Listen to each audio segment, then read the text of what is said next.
Hi there. Don't you just love a great holiday read? Something fun with vivid characters and a strong narrative? I'd like to read you a short excerpt from a new novel called The Berlin Tapes by Andrew Adder, to see if you like it. I'll leave details on where you can buy it at the end. The Berlin Tapes is about a rock band called The 13th Hour that goes on tour to the US in March 1974. This was an auspicious moment in rock history, as becomes clear in the novel. The focus is on how the tour exposes both personal and creative differences, rupturing some relationships while strengthening others. Starting with their concert at Madison Square Garden, the question throughout is whether the band can make it through to their final date at the Winterland Arena in San Francisco. Along the way, they meet many famous rock icons from the past and participate in real events. It's a colorful journey through rock history. The book is part of a trilogy.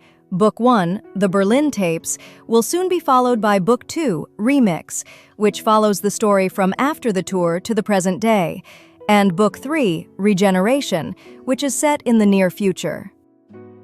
The extract I will read to you is from the preface, supposedly written by Steve Cobb, a music journalist working against the clock with his father Mike to recover the history of the 13th Hour.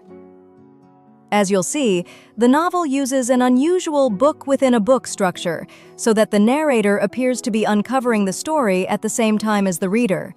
This brings a freshness and immediacy to the writing that draws you, the reader, in, almost as if you were a participant. So, if you're sitting comfortably, I'll begin. This is a book about ghosts, musical ghosts, spirits that should have long departed and now come out of the shadows unexpectedly to make sounds and images that entice us and hold us in their power. They can make us scream, dance, and relive a forgotten age. Like all ghosts, they come with a message from the past, one that we should really pay attention to. Ghosts remind us what it is to be human and the difference between life and a slow death. Ghosts can make a bit of a mess, which is why this book feels like the jumbled interior of a tour bus at the end of a road trip of 3,000 miles. Though, unlike a tour schedule, this story doesn't travel with the arrow of time, chiefly because the main protagonists didn't live their lives that way. They recounted their stories as if each and every moment involved them looking backwards, inwards, outwards, and forwards, all at the same time. Rather than progress step by step, their minds seemed to expand in all directions. Then I remembered, I was having conversations with some of the most creative and intuitive people you can imagine, people who could create magic in the moment. A song played on a radio station in New York triggers a memory of a concert in Berlin. A deep reverie in the midst of the Great Plains of the Midwest frees the mind to visualize walking out on stage at the legendary Winterland with the roar of the crowd and the spirit of the Grateful Dead, Jefferson Airplane, and the Rolling Stones still humming through the hot amplifiers. As one faceless American town bleeds into another and steel mills give way to swaying corn, minds rework past events, bodies tense with anxiety about the future, and hearts find their way back home. Unpacking this story was like untangling cable from the kit boxes without the roadie or sound engineer on hand. I tried my best as a journalist, but there might be some whistling, whining, and buzzing as the story unfolds. Rather than impose an artificial narrative, I have built the story around the significant events as they were told to me, being as faithful as I can be to the people who lived them. Where the trail fell silent, I have drawn on diaries, letters, and the recollections of those who lived these events, and allowed myself to step into rooms I was never in.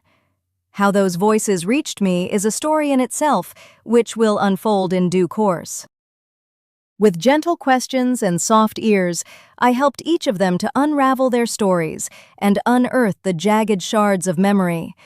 I came to realize that this story reads like pebbles landing in a pond, with amplifying circles intersecting, some resonating with love, some canceling each other out through incomprehension, and some conflicting in anger.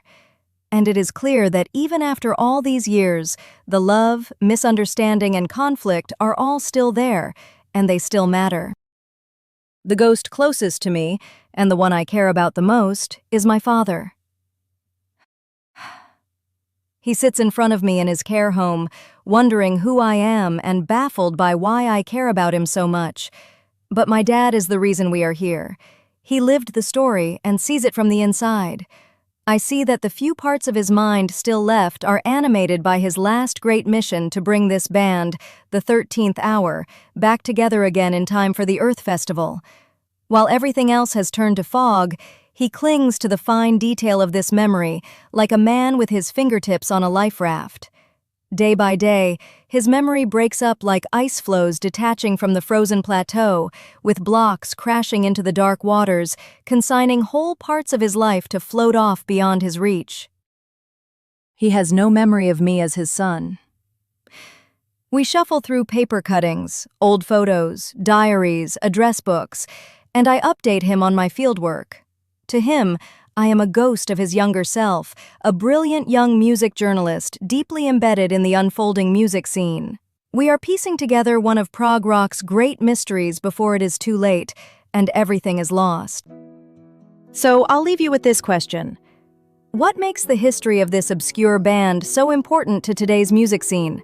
Pick up your copy via Amazon paperback or Kindle and enjoy this entertaining and intriguing story. Thank you for listening. Please like and subscribe for more updates.